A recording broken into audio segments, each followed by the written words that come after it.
मैं गुरुजी की संगत नीलांजना पाठक जबलपुर से गुरुजी की डिवाइन पुस्तक सरचार्ज्ड विद डिवाइन लव, जो कि चंडीगढ़ में रहने वाली सुखमनी आंटी द्वारा रचित है और जिसके पब्लिशर्स हैं यूनिस्टार पब्लिशर्स, उनकी ट्रांसलेटेड पुस्तक जो कि आलोक वर्मा जी द्वारा ट्रांसलेटेड है, उस पुस्तक का संगत के आग्रह पर और लेखिका की सहमति के साथ प्रतिदिन एक अध्याय का वाचन करने का यदि गुरुजी ने आज्ञा दी तो मैं प्रयास करूंगी।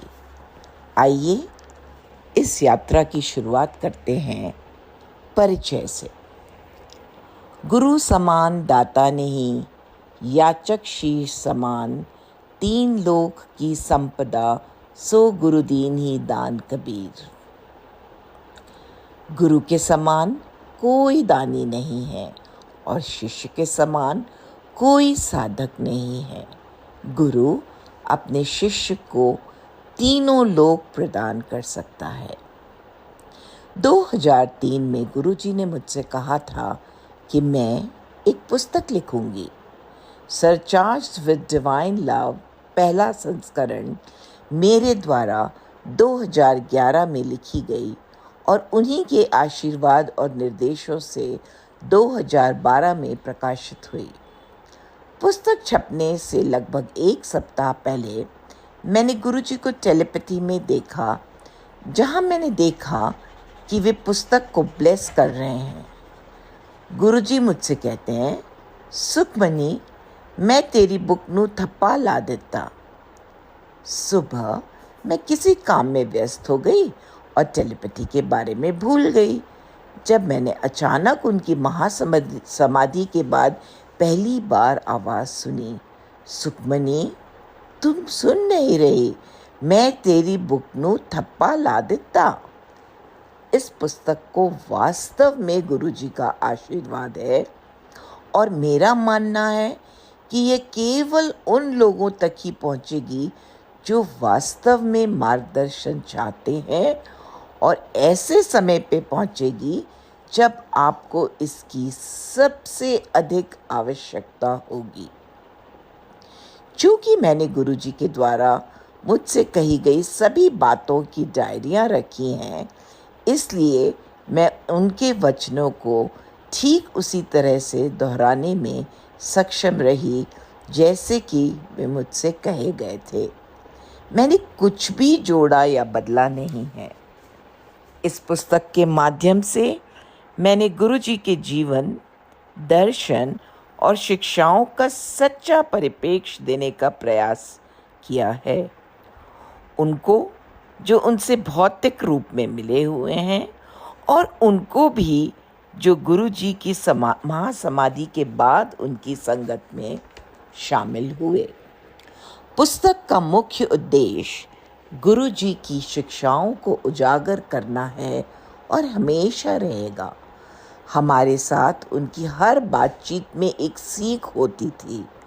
उन्होंने जो कुछ भी कहा, भले ही मजाक में, उसके पीछे एक छिपा हुआ अर्थ होता था।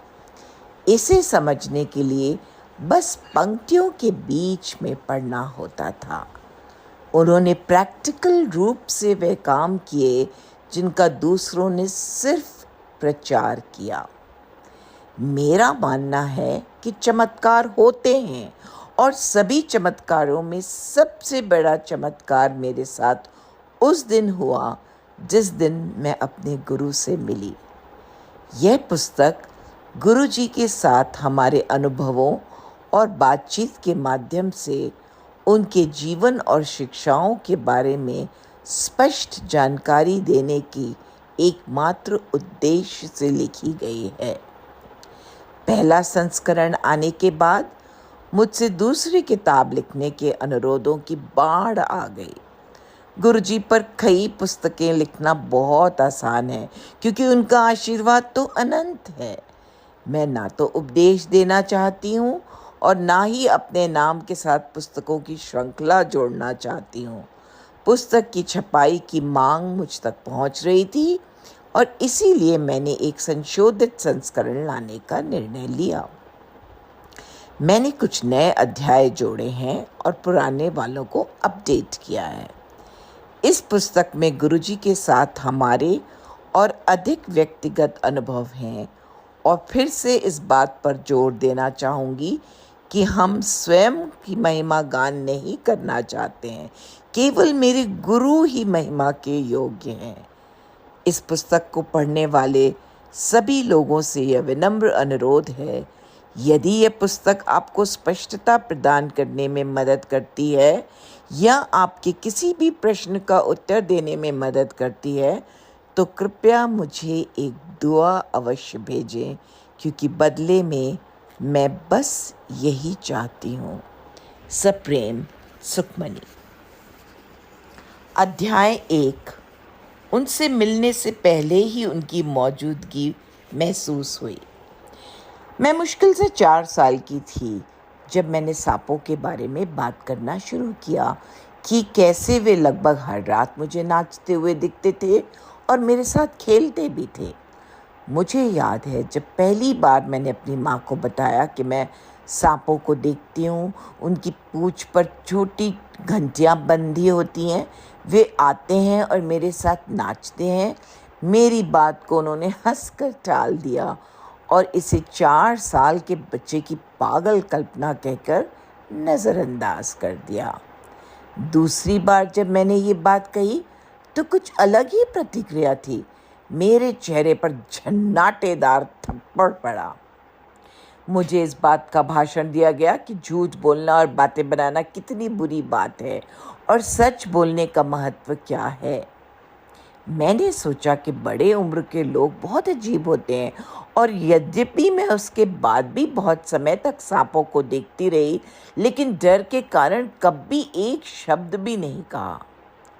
यह मेरी 10वीं कक्षा की पढ़ाई पूरे होने के बाद की विदाई की पार्टी थी, और क्योंकि मैं कॉन्वेंट में पढ़ी थी, इसलिए सिस्टर्स ने पार्टी से पहले चर्च में प्रार्थना सभा रखी। हम सभी को एक एक गुलाब की कली दी गई, जिसके चारों ओर कागज़ का एक टुकड़ा लपेटा हुआ था। हमें बताया गया कि ईसा मसीह ने स्वयं हम सभी को हमारे भविष्य के बारे में एक संदेश भेजा है। मैंने सोचा कि कॉन्वेंट सिस्टर्स भी बहुत अजीब हैं। जब मैं अपना संदेश लेने के लिए प्रिंसिपल के पास गई तो मैंने प्रसन्न दिखने की कोशिश की। मेरे सभी दोस्त ईसा मसीह का संदेश पढ़कर खुश लग रही थीं। कुछ को बताया गया था कि वे महान ऊंचाइयां तक पहुंचेंगी, कुछ को पैसा मिलने की भविष्यवाणी की गई थी, कुछ को बताया गया कि उन्हें सच्चा प्यार मिलेगा। मैं अपना संदेश पढ़कर बहुत निराश हुई।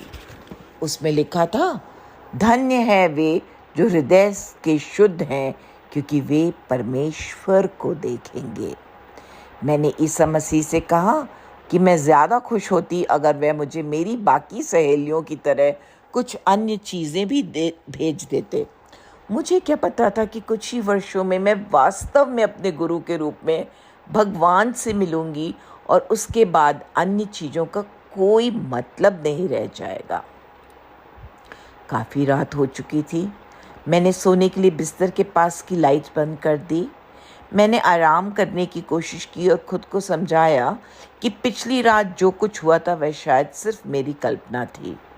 मेरे कमरे में हमेशा गुरु गोबिंद सिंह जी और बाबा श्री चंद जी की तस्वीरें रहती थीं। उस रात मैंने एक मौन प्रार्थना कर उन दोनों से अपनी रक्षा की गुहार लगाई। भयभीत और पुनर्नुमान में मैंने इसके दोबारा होने का इंतज़ार किया। मैंने लगभग 1 घंटा इंतज़ार किया, और जैसे ही मैं सोने वाली थी तभी फिर से वही हुआ। मुझे सुनाई दिया कि कोई मेरे कमरे में आया और मेरे बिस्तर पर बैठ गया। मैंने महसूस किया कि जैसे बिस्तर हिल गया और गद्दा दब सा गया। मैंने जल्दी से बिस्तर के पास की लाइटें जलाईं, लेकिन वहाँ कोई नहीं था। मैं पूरी रात जागकर यह सब समझने की मैंने जल्दी से बिस्तर के पास की लाइट जलाई, लेकिन वहाँ कोई नहीं था। मैं पूरी रात जागकर यह सब समझने की कोशिश करती रही। गुरुजी से मिलने के दिन तक यह हर रात होता रहा। कोई आता था और मेरे बिस्तर पर बैठता था। समय के साथ मैंने कमरे में इस मौजूदगी से डरना बंद कर दिया और वास्तव में मैं सुरक्षित और संरक्षित महसूस करने लगी। मुझे जल्द ही एहसास हुआ कि मेरी बेड साइड टेबल, जो हमेशा दवाओं से भरी रहती थी, अब खाली हो गई है, क्योंकि मैं अच्छे स्वास्थ्य का आनंद ले रही थी।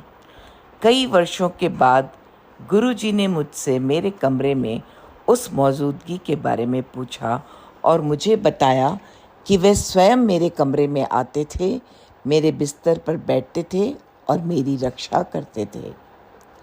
बचपन से मुझे याद है कि मेरी माँ के परिवार में बहुत से संत और धार्मिक लोग घर आते रहते थे। कुछ संत तो कई दिन तक घर में ठहरते थे। मुझे बीबा जी की याद आती है। वे एक बुजुर्ग आध्यात्मिक महिला थीं जो अक्सर घर आती थीं। उनका मुंह बंद रहता था और फिर भी उनके पाठ करने की आवाज़ सुनाई देती थी।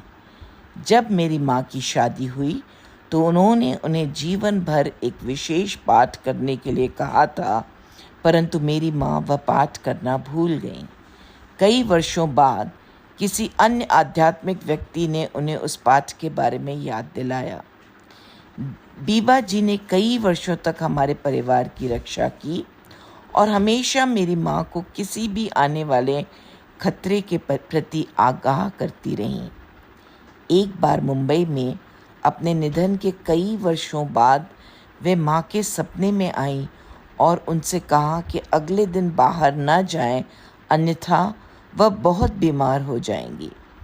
मेरी माँ ने चेतावनी को नज़रअंदाज कर दिया और बाहर चली गईं। वहाँ उन्होंने कुछ ऐसा खाया जिससे उन्हें गंभीर एलर्जी हो गई और उन्हें ब्रीच कैंडी अस्पताल मुंबई ले जाना पड़ा। मेरे और मेरे परिवार के साथ ऐसी कई घटनाएं हुई हैं जिनके बारे में संत आत्माओं ने पहले ही चेतावनी दे दी थी।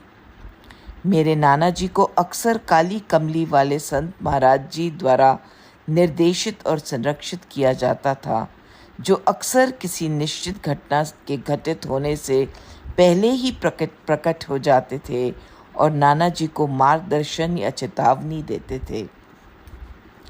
गुरुजी के संपर्क में आने से पहले हम एक अन्य संत आत्मा का अनुसरण कर रहे थे, जिन्हें हम संत महाराज जी कहते थे।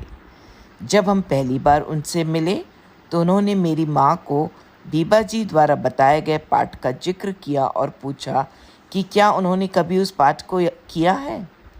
बेशक माँ इसके बारे में सब भूल गई थीं। संत महाराज जी ने बताया कि अगर उन्होंने बाबा जी द्वारा बताए गए पाठ को किया होता तो उन्हें उन समस्याओं का सामना नहीं करना पड़ता जिनका वह उस समय सामना कर रही थी। हमें बाद में पता चला कि वे भी अक्सर गुरुजी से मिलते थे। संत महाराज जी ने ही हमें वर्ष 1992 में गुरुजी के पास भेजा। बचपन से ही मुझे अपने और अपने परिवार के आसपास एक सुरक्षा महसूस होती रही। हम कई बार महज कुछ सेकंड के अंतर से मौत और गंभीर दुर्घटनाओं से भी बचे। मेरे जीवन भी किसी अज्ञात शक्ति द्वारा निर्देशित प्रतीत होता था, जिसकी अपनी ही एक योजना थी। पीछे मुड़कर देखने पर मुझे एहसास होता है कि हमारे जीवन को गुरुजी द्वारा इन अत्यधिक आध्यात्मिक महात्माओं के माध्यम से तब तक लगातार मार्गदर्शन और सुरक्षा दी गई थी, जब तक वे शारीरिक रूप से हमारे जीवन में प्रवेश नहीं कर सके। जब हम पहली बार गुरुजी से मिले, उन्होंने ये कहते हुए हमारा स्वागत किया, साडा परिवार वापस आ गया। यह गुरुजी के साथ हमारी एक खूबसूरत यात्रा की शुरुआत थी। शुक्राना गुरुजी।